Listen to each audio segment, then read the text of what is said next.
Hello दोस्तों, कैसे हो आप। दोस्तों, आज हम इंट्रोडक्शन टू इकोनॉमिक्स जो चैप्टर है क्लास 11th इकोनॉमिक्स का, और काफ़ी कंपटीशन एग्ज़ाम में भी आता है ये चैप्टर।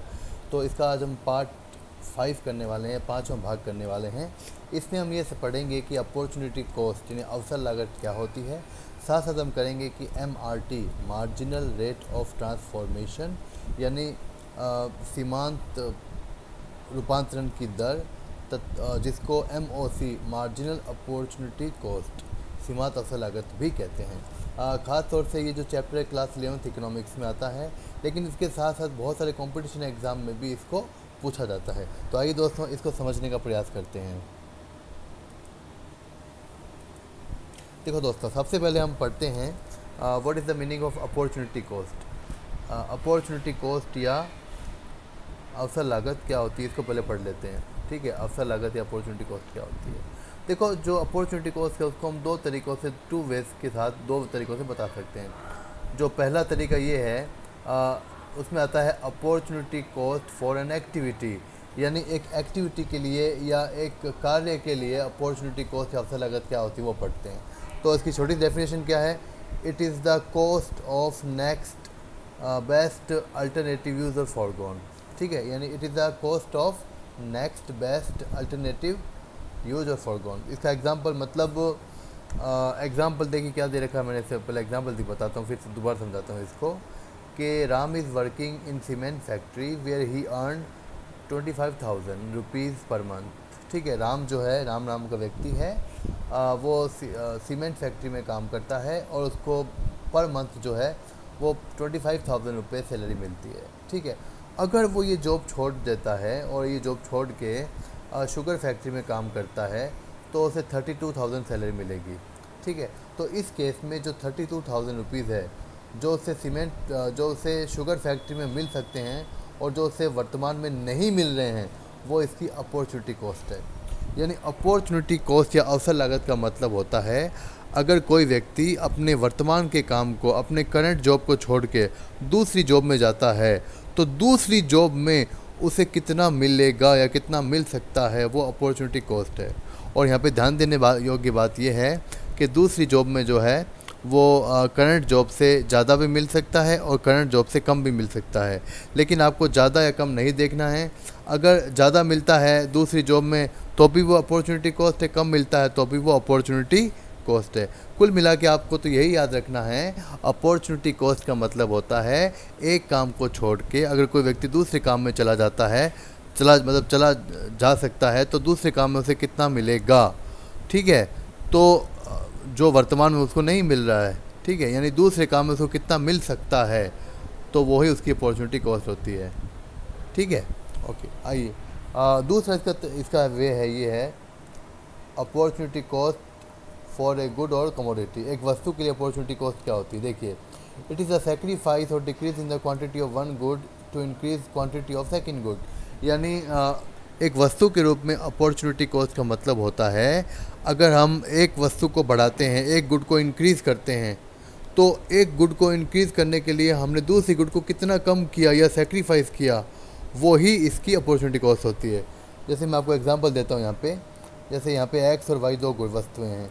ठीक है, एक्स हमारे पास 10 है और वाई हमारे पास मान लीजिए 100 है। ओके, अब हमने एक्स को 10 से बढ़ाकर 15 कर दिया, मान लीजिए, सपोज कि इसको बढ़ाया, तो ये मान लो, और इसको हम कम कर, तो हमने इसको बढ़ाने के लिए इसको कम करना पड़ेगा, बिकॉज रिसोर्सेज लिमिटेड होते हैं।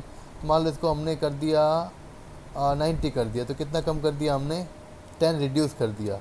तो जो 10 रिड्यूस किया है, यही हमारी अपॉर्चुनिटी कॉस्ट होती है एक्टिविटी के लिए। ठीक है, यानी opportunity cost for a commodity का मतलब होता है एक वस्तु को बढ़ाने के लिए दूसरी वस्तु को हमने कितनी क्वांटिटी कम की, जितनी क्वांटिटी कम की जा रही है दूसरी कमोडिटी की, वही अपॉर्चुनिटी कॉस्ट होती है गुड या कमोडिटी के रूप में। ठीक है, आइए आगे चलते हैं। हाँ दोस्तों, अब आते हैं इस टॉपिक के ऊपर।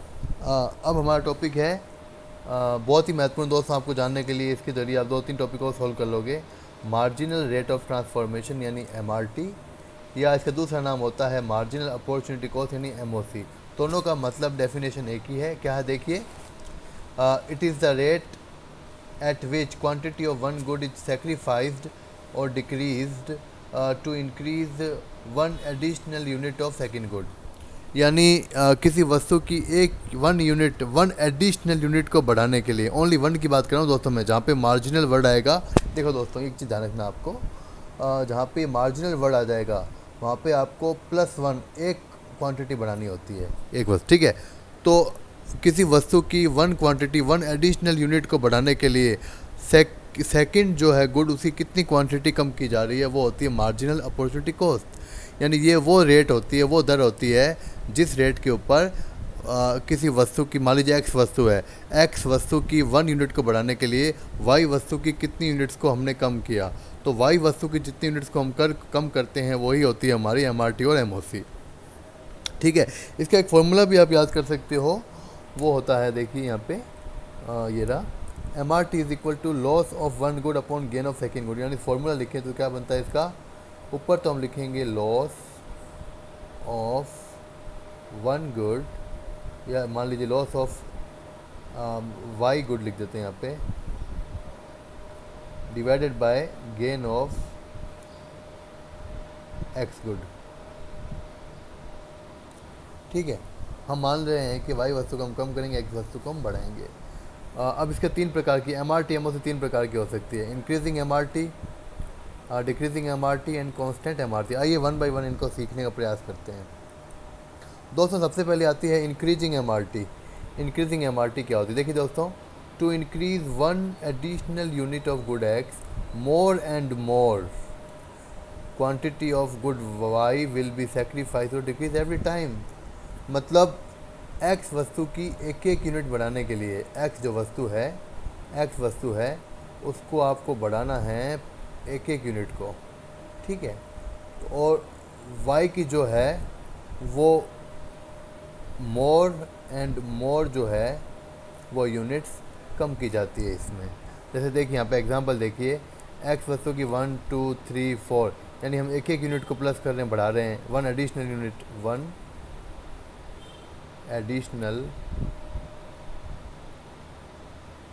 यूनिट को हम इंक्रीज़ कर रहे हैं।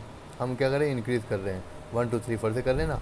तो देखो वाई को हमने 100 से कम करके कितना 90 कर दिया, कितना 10 कम कर दिया, फिर 90 से कम करके इसको 70 कर दिया, यानी 20 कम हो गई, देन 40 का तो 30 कम हो गई। यानी एक्स का तो हम एक्स गुड की एक यूनिट को बढ़ा रहे हैं और वाई को कम कर रहे हैं।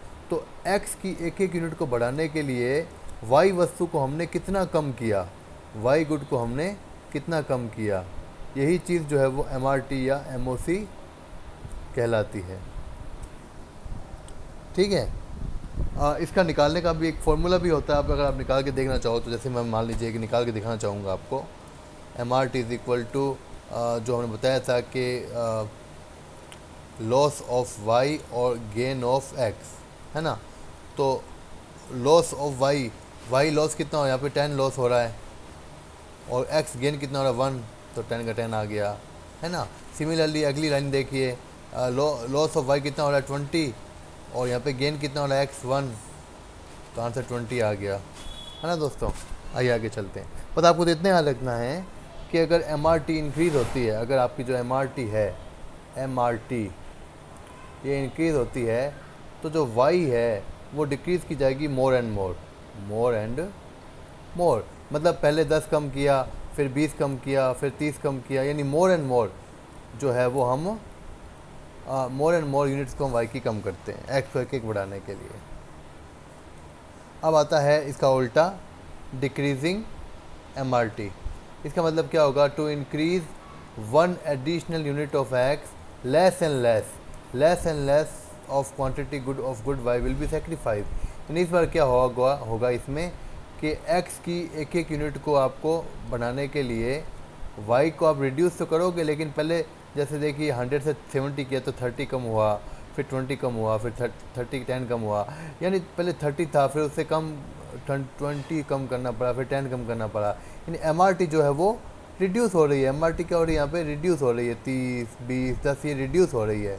यानी इसमें क्या होगा दोस्तों, एक्स की जो है एक्स की वन यूनिट को इंक्रीज़ करने के लिए, एक यूनिट को इंक्रीज़ करने के लिए हमें हर बार y की पहले से कम यूनिट को सेक्रीफाइस करना पड़ेगा। जैसे पहले हमने 30 यूनिट्स को कम किया, फिर 20 यूनिट्स को कम किया और फिर 10 यूनिट्स को कम किया। क्योंकि देखो 100 से कम किया 70 पे लाए तो 30 कम हुआ, 70 से 50 पे लाए तो 20 कम हुआ, 50 से 40 पे 10 कम हुआ।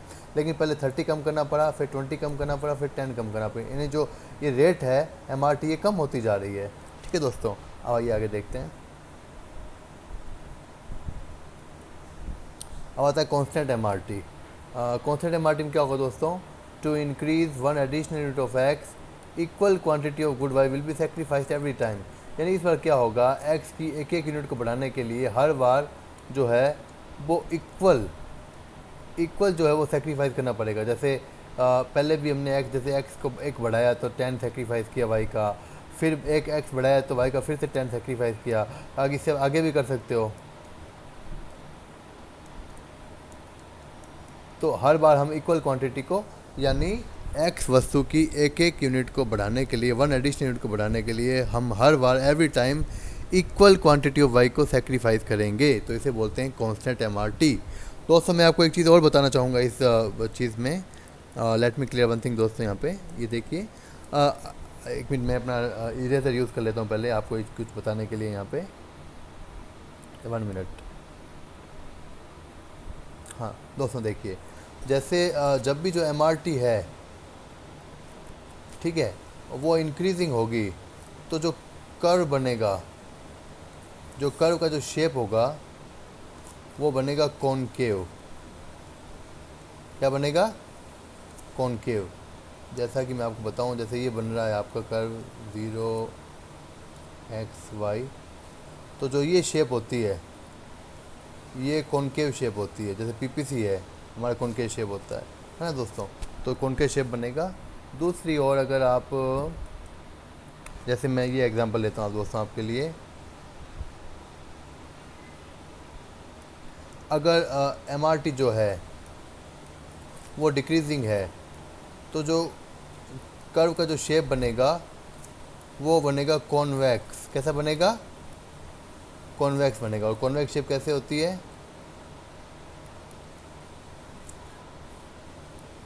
ऐसे होती है कॉन्वेक्स शेप, ऐसे। ये जो शेप होती है ये वाली, ये कॉन्वेक्स शेप होती है। This is convex shape, this is convex shape. ठीक है। एंड देन अगर देखें दोस्तों, इसमें आते हैं अगर हम, हाँ, अब जैसे मान लीजिए MRT जो होती है अगर कांस्टेंट बनती है, MRT अगर कांस्टेंट बनती है तो जो कर्व का शेप होगा, जो डायग्राम बनेगा वो बनेगा डाउनवर्ड स्ट्रेट लाइन। ठीक है, मतलब ऐसे इस प्रकार का।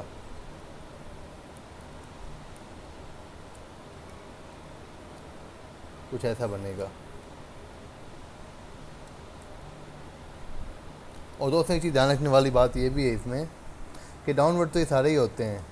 जैसे ये जो होगा ये वाला, ये भी कॉनकेव प्लस डाउनवर्ड होगा।